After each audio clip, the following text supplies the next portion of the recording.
एक neural network जो होता है एक्चुअली वो नंबर मैनिपुलेटर होता है। हमें लगता है कि वो एक मशीन जो लर्न कर रही है, बट ये कैसे पॉसिबल हो सकता है? ना तो उसके पास मेमोरी है, ना उसके पास कोई अपना ब्रेन है।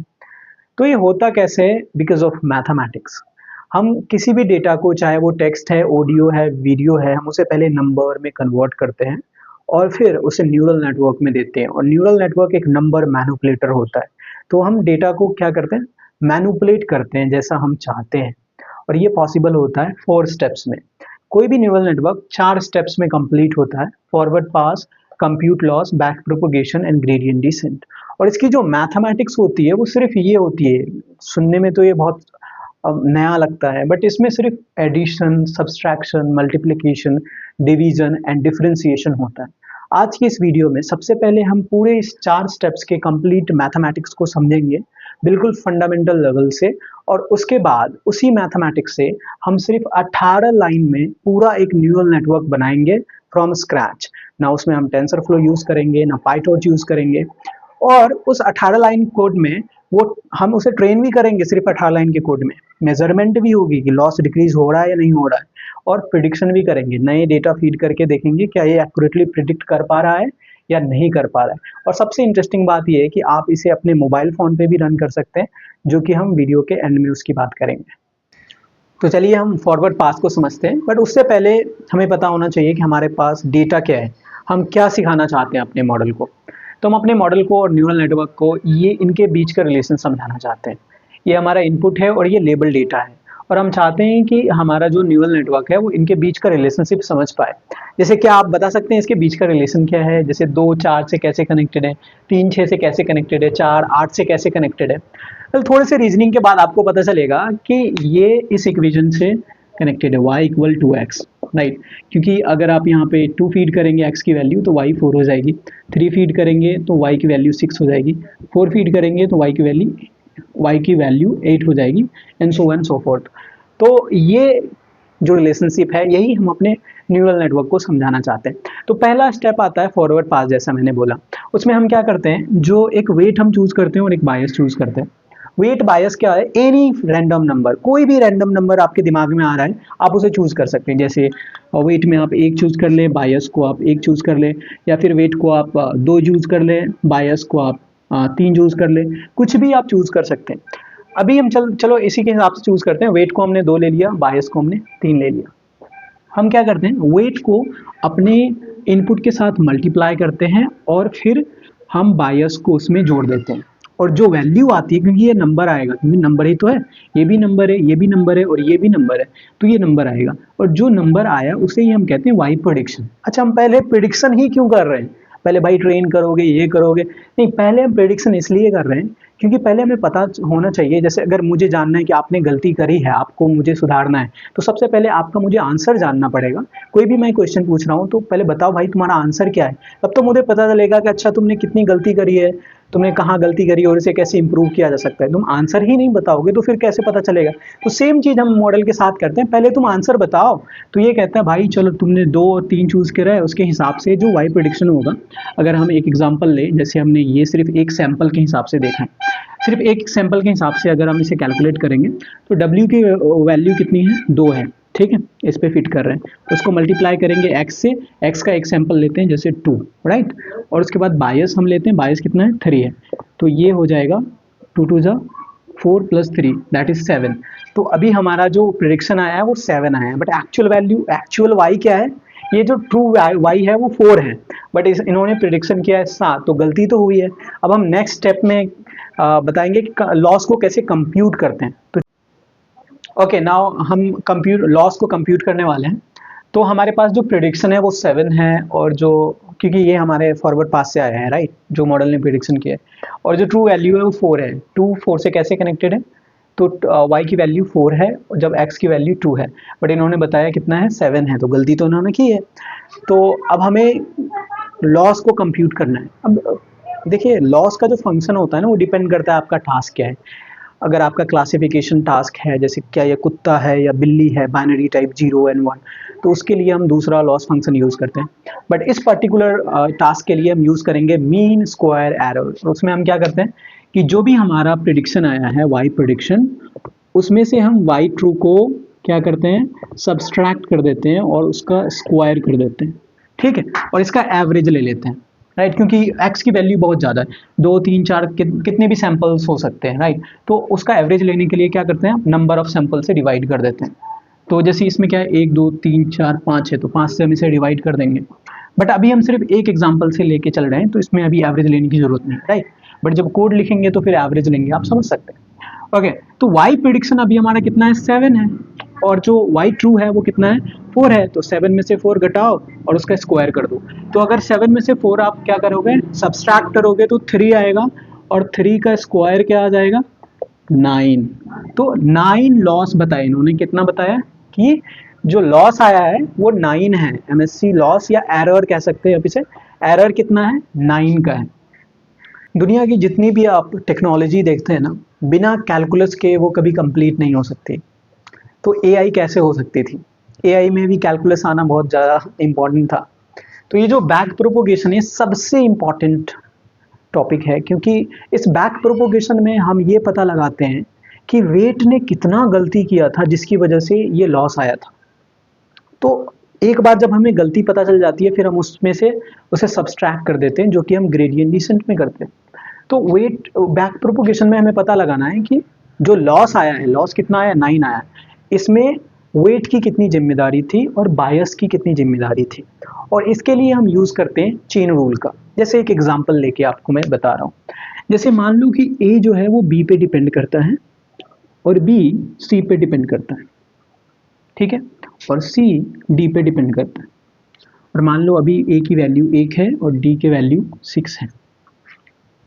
तो डी इनडायरेक्टली ए पे डिपेंड कर रहा है। इसके कहने का मतलब ये है कि अगर ए की वैल्यू हम चेंज करते हैं, इसे ट्विक करते हैं, तो ये एम्पलीफाई होकर डी में भी चेंजेस लाएगा, क्योंकि डी इनडायरेक्टली ए पे डिपेंड कर रहा है। जैसे ही आप ए चेंज करोगे बी चेंज हो जाएगा, बी से सी चेंज हो जाएगा, और सी से फाइनली डी चेंज हो जाएगा।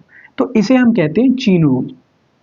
अब हम सेम रीजनिंग अप्लाई करते हैं, जो हमारा लॉस है वो किस पे डिपेंड कर रहा है, वाई प्रेडिक्शन पे, और जो हमने वाई प्रेडिक्शन को कैलकुलेट किया था उसमें वेट और बायस यूज किया था ना, तो वाई प्रेडिक्शन किस पे डिपेंड कर रहा है, वेट एंड बायस पे।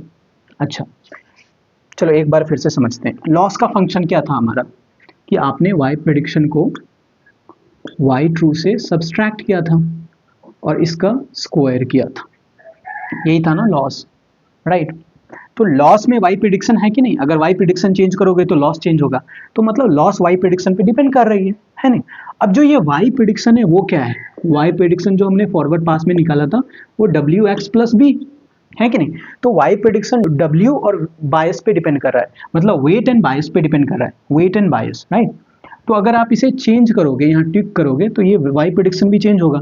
डब्ल्यू की जगह हमने अभी क्या चूज किया था, 3 और 1 आई थिंक, अगर उसे चेंज करके 4 और 5 यूज करें तो क्या होगा, वाई प्रेडिक्शन चेंज हो जाएगा, है कि नहीं। तो y prediction weight and bias पे डिपेंड कर रहा है। तो लॉस इनडायरेक्टली किस पे डिपेंड कर रहा है, वेट एंड बायस पे, ठीक है। तो हम ये पहले पता लगाएंगे, क्योंकि लॉस जो है वो डिपेंड कर रहा है वेट एंड बायस पे, तो हम सारी रिस्पॉन्सिबिलिटी इसी को देते हैं। हम कहते हैं भाई तुमने ही तो गलती करी जिसके वजह से ये हमारा लॉस या एरर आया है। वेट एंड बायस ने कितना गलती किया जिसकी वजह से जो एरर है वो 9 आया है, ये हमें कैलकुलेट करना है। इसके लिए हम यूज़ करते हैं डिफरेंशिएशन चेन रूल का। हम क्या करते हैं कि जो हमारा लॉस है उसको हम डिफरेंशिएट कर देते हैं विथ रिस्पेक्ट टू वेट, और इसे हम कहते हैं, जो आता है एक नंबर आएगा कोई भी, ठीक है, जिसे हम बोलेंगे वेट ग्रेडियंट, राइट। और फिर सेम चीज़ हम करते हैं, जो हमारा लॉस है उसे हम डिफरेंशिएट कर देते हैं विथ रिस्पेक्ट टू बायस, कि इस लॉस में बायस की कितनी जिम्मेदारी थी, कितना हाथ था, और इसे हम कहते हैं बायस ग्रेडियंट, ठीक है। अब एक एग्जांपल के हिसाब से देखते हैं। जैसे पहले हम लॉस वेट ग्रेडियंट फाइंड करेंगे, उसके लिए हमें क्या करना पड़ेगा, लॉस को डिफरेंशिएट करना पड़ेगा विथ रिस्पेक्ट टू डब्ल्यू। तो लॉस का फंक्शन क्या है, ये है, इसको जब आप डिफरेंशिएट करोगे तो 2 ऊपर है, 2 इधर आ जाएगा, ठीक है। तो ये 2 y prediction minus y true, right. और उसके बाद फिर से आप जब इसे डिफरेंशिएट करोगे, क्योंकि वाई प्रिडिक्शन क्या है, डब्ल्यू एक्स प्लस बी, तो विथ रिस्पेक्ट टू डब्ल्यू करोगे तो ये वैल्यू एक्स आ जाएगी और ये 0 हो जाएगी, तो इसे आप फाइनली मल्टीप्लाई करोगे एक्स से। अब ये आ गया हमारा वेट ग्रेडियंट, एक बार वैल्यू पुट करके देखते हैं वेट ग्रेडियंट होता कितना है। तो अभी क्या है, वाई प्रिडिक्शन हमारा क्या आया था, वाई प्रिडिक्शन 7 आया था, वाई ट्रू क्या है 4 है, इस वैल्यू के लिए 4 है ना, और उसके बाद जो हमारा x है वो क्या है x2 है। आप इसको मल्टीप्लाई कर दो, 7 में से सब्सट्रैक्ट कर दो 4 3 2 2 12 आ जाएगा। तो ये हमारा क्या आ गया, ग्रेडियंट आ गया। मतलब कि वेट ने इतनी गलती करी थी जिसकी वजह से हमारा लॉस इतना आया था। अब उस हम गलती को सुधारेंगे ग्रेडियंट डिसेंट में, बट उससे पहले सेम चीज़ हम करते हैं कि लॉस जो है उसमें बायस का कितना हाथ है वो कैलकुलेट करते हैं, और उसके लिए भी सेम रूल जब आप लगाएंगे तो आपको पता चलेगा जो फंक्शन आपका लास्ट में आएगा वो यही आएगा, 2 y prediction minus y true. यहाँ x आया, यहाँ x से मल्टीप्लाई नहीं होगा, क्यों नहीं होगा, क्योंकि इसमें जो जब आप इसको डिफ्रेंशिएट करोगे विथ रिस्पेक्ट टू बायस तो ये टर्म 0 हो जाएगा और ये टर्म 1 हो जाएगा, तो इवेंचुअली 1 आएगा, 1 को आप इससे मल्टीप्लाई करोगे तो किसी भी चीज़ को 1 से मल्टीप्लाई करोगे तो वही होती है, राइट। तो दो वाई प्रेडिक्शन क्या आया था 7 माइनस वाई ट्रू क्या है 3, 7 में से आप 3 को सब्सट्रैक्ट करोगे कितना आ जाएगा 4, 4 को 2 से मल्टीप्लाई करोगे 8। अब हमें पता चल गया कि हमारा वेट ग्रेडियंट क्या है और बायस ग्रेडियंट क्या है, मतलब कि वेट ने कितनी गलती करी है और बायस ने कितनी गलती करी है। ओके, तो अब हमारा फाइनल स्टेप ग्रेडियंट डिसेंट, जिसमें जो भी हमारा एरर है, जिन्होंने वेट ने कितनी गलती करी है और बायस ने कितनी गलती करी है, उसे हम इम्प्रूव करते हैं। और वो कैसे करते हैं, वो हम करते हैं इस इक्वेशन से, दैट इज़ अब जो हमारा नया वेट होने वाला है ना, उसमें हम क्या करेंगे, जो अभी हमारा वेट है उसे सब्सट्रैक्ट कर देंगे DW से, इसकी जितनी गलती थी, और सेम चीज़ करेंगे हम बायस के साथ, उसे सब्सट्रैक्ट कर देंगे कितनी बायस ने गलती करी थी जिसकी वजह से लॉस 9 आया था। तो अभी हमारा वेट क्या था 2 और बायस क्या था 3। अब इसे फिट करो और देखो नया वेट क्या आने वाला है। तो अब जब इसे इक्वेशन में डालोगे तो वेट 2 माइनस DW क्या है 12। एक चीज़ मैं मिस कर रहा हूँ, दैट इज़ लर्निंग रेट। इसे आप मल्टीप्लाई करते हैं लर्निंग रेट से। लर्निंग रेट होता है कि आप इम्प्रूवमेंट के डायरेक्शन में कितना बड़ा स्टेप लेना चाह रहे हैं, ठीक है। ये स्टेप्स जो होता है बहुत मैटर करता है, डेटा के अकॉर्डिंग ये चेंज भी हो सकता है। अभी इस डेटा के लिए हम लर्निंग रेट ले रहे हैं 0.1।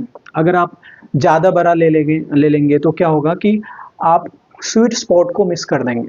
हो सकता है लॉस इससे पहले बहुत कम था बट इसके बाद ज़्यादा हो गया, ठीक है। तो इस वजह से लर्निंग रेट जो है डेटा के अनुसार फिक्स होता है, बट हम इस प्रॉब्लम के लिए, इस टास्क के लिए 0.1 ले रहे हैं। तो आप इसको एक बार फिट करोगे तो फिर ये कितना हो जाएगा, लर्निंग रेट 0.1, ये आप कैलकुलेट करोगे तो 1.2 0.8 होगा, ठीक है। और हमारा बायस जो न्यू बायस होगा वो कितना हो जाएगा, आप सब्सट्रैक्ट कर दो 3 में से 8 multiply by 0.1, that would be 0.8 and then subtract from 3, it would be 2.2। तो ये हमारा नया वेट और ये हमारा नया बायस, ये नया वेट और नया बायस हमारे पास आ गया है। अब इसे हम फिर से फॉरवर्ड पास में फीड करते हैं और फिर से लॉस को कंप्यूट करते हैं, तो लॉस इतना नहीं आएगा, लॉस इंप्रूवमेंट होगा, और इसे करते रहते हैं जब तक कि हमारा लॉस 0.5 के बिलो ना आ जाए। इस टास्क के लिए 0.5 के बिलो, क्योंकि अब ऐसा नहीं है कि इसका कोई एक लिमिट है कि आपका लॉस 0.5 के बिलो ही होना चाहिए, बट अगर 0.5 के नीचे आ जाए तो लगभग लगभग ये पैटर्न जो है ये न्यूरल नेटवर्क सीख जाएगा और फिर ये गलती नहीं करेगा। फिर हम इससे प्रिडिक्ट करवा सकते हैं, लगभग ये करीब वैल्यू के अकॉर्डिंग प्रिडिक्ट कर सकता है। जैसे अभी इसका इनपुट क्या है 2 3 4 6 8, ये डेटा तो ये जानता है। हम इसे नया डेटा देंगे जैसे 10 और इसका प्रिडिक्शन देखेंगे। तो चलिए इस पूरे अब मैथमेटिक्स को हम कोड में उतारते हैं और फिर उससे प्रिडिक्शन करवाते हैं। एक बार ट्रेन होने के बाद हम उसे प्रिडिक्ट करवाएंगे। ठीक है, तो हम यहाँ नमपाई यूज़ कर रहे हैं। नमपाई क्या होता है, ये एक लाइब्रेरी है जो मैथमेटिक्स के लिए यूज़ किया जाता है क्योंकि इसमें कैलकुलेशन बहुत फास्ट होता है। ठीक वही डेटा हमने यूज़ किया है जो हमने वाइट बोर्ड पे लिखा था, 2 3 4 6 एज अ इनपुट, और वाई जो हमारा यहाँ वाई प्रेडिक्शन है, सॉरी ट्रू वाई है, वो 4 6 8 12 16, वो एग्जैक्ट सेम डेटा है। इसके बीच का रिलेशन हमें पता है क्या है, वाई इक्वल टू एक्स, और यही हम अपने न्यूरल नेटवर्क को सिखाना चाहते हैं। ये जो वेट है हमारा वही सेम वेट है 2, और बायस भी सेम है 3, और लर्निंग रेट हमने यहाँ पे लिया है 0.01। ये जो आप ईपॉक देख रहे हो ना, रेंज 500, ये इपॉक होता है। इपॉक क्या होता है कि आपने इसको कितनी बार ट्यूक किया है, क्योंकि वेट एंड बायस आपको पता है, हम बार बार वेट एंड बायस को ही नया वेट बायस निकालते हैं, फिर ट्यूक करते हैं, फिर फॉरवर्ड पास में ले जाते हैं उसे, ठीक है। तो ये ट्यूक आपने कितनी बार करा है, इस पूरे कैलकुलेशन को from forward pass to gradient descent आपने कितनी बार इसे लूप में चलाया है, उसे कहते हैं इपॉक, ठीक है। ये जो आप 2 लाइन का कोड देख रहे हैं वही फॉरवर्ड पास का है, ठीक है। ये लॉस हमने कैलकुलेट किया, यहाँ पे हमने इसका मीन निकाला, मीन मतलब एवरेज, एनपी डॉट मीन मतलब इसका एवरेज लेगा। क्यों लेगा एवरेज, क्योंकि हम इस बार एक सैंपल के साथ नहीं जा रहे हैं, पूरा डेटा हम फीड कर रहे हैं 2 3 4 6 8, ठीक है। तो इसके लिए हम इसका एवरेज निकालेंगे। एवरेज के लिए क्या होगा, इसका पूरे का एक वो लॉस निकालेगा और उसके बाद फिर उसे डिवाइड कर देगा नंबर ऑफ सैंपल से।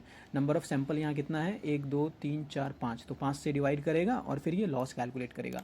एक बार लॉस कैलकुलेट हो जाए तो वो फिर क्या फाइंड करेगा, 2 चीज़, DW/DB मतलब कि लॉस वेट की कितनी गलती थी और बायस की कितनी गलती थी, जिसे weight gradient and bias gradient कहते हैं, ठीक है। एक बार weight and bias gradient find हो जाए उसके बाद फिर फाइनली यहाँ पे ये कोड है ग्रेडियंट डिसेंट का, जिसमें क्या करते हैं हम उसे सब्सट्रैक्ट करते हैं। वेट से क्या सब्सट्रैक्ट करते हैं, उसकी गलती लर्निंग रेट से मल्टीप्लाई करके। फिर बायस से क्या सब्सट्रैक्ट करते हैं, उसकी गलती लर्निंग रेट से मल्टीप्लाई करके।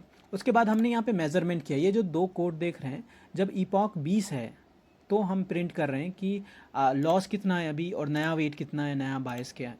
तो एक बार ये क्या होगा, प्रिंट होगा टर्मिनल पे, तो हम देख सकते हैं कि कैसे कैसे ये इम्प्रूव हुआ है, कहाँ से लॉस मतलब कहाँ तक गया है, लर्निंग कैसे हुई है। और लास्ट में जब ये पूरा ट्रेन हो जाएगा तो लास्ट में हम प्रिडिक्शन कर रहे हैं कि 12 का बताओ, चलो 10 चूज़ करते हैं, ठीक है। 10 का हम प्रिडिक्शन कर रहे हैं कि 10 का बताइए भाई, कि 10 का आपके हिसाब से क्या होना चाहिए वाई। ओके, तो चलिए हम इसे एक बार रन करते हैं, क्योंकि ये बहुत फास्ट है इसलिए बहुत जल्दी रन हो गया। जब इपॉक 0 था तो लॉस 9 था, और जो न्यू वेट है वो 1.72 है और न्यू बायस जो है वो 2.94 है। फिर जब इपॉक 20 है तो लॉस 9 से डिक्रीज़ होकर के 1.32 समथिंग हो गया, और न्यू वेट 1.5 है, न्यू बायस 2.70। उसके बाद जब इपॉक 40 है तो 1.14। तो आप देख सकते हैं जैसे जैसे इपॉक बढ़ रहा है, जैसे जैसे हम इटरेशन बढ़ा रहे हैं, जैसे जैसे ट्यूक को बार बार हम ट्यूक कर रहे हैं वेट एंड बायस को, वैसे वैसे लॉस डिक्रीज़ हो रहा है। और फाइनली जब 160 होता है ना इपॉक, तो हमारा जो लॉस है वो 0.49 हो जाता है, मतलब 0.5 के बिलो चला जाता है। और 480 जब इपॉक होता है तो हमारा लॉस ये बहुत ही ज़्यादा डिक्रीज़ हो गया, 0.053, मतलब लगभग लगभग ये पूरा पैटर्न समझ गया है, ये इक्वेशन सीख गया है y=2x। तब हम इनको क्या करते हैं कि 10 फीड कर रहे हैं। यहाँ देखो 10 हमारे इनपुट में कहीं नहीं है, 2 3 4 6 है, 10 कहीं नहीं है, तो हम इसे नया डेटा दिए 10, और 10 का इन्होंने प्रिडिक्शन 19.59 किया है, जो लगभग लगभग एक्यूरेट है। 20 में से 1959 कितना डिफरेंस है आप देख सकते हैं, 0.4 आई थिंक। तो ये लगभग लगभग प्रिडिक्ट कर लिया है। अब चलो हम इसे कोई नया डेटा देखते हैं और इसे प्रिडिक्ट करवाते हैं। चलो इस बार 10 का कर रहा है, हम कहते हैं 12 करके बताओ, ठीक है। तो हम 12 का कराते हैं, इसे हिट करते हैं। ओके, तो इस बार इन्होंने 12 का कितना किया है, 23.41, लगभग लगभग 24 के करीब है। उसके बाद चलो 15 का कराते हैं।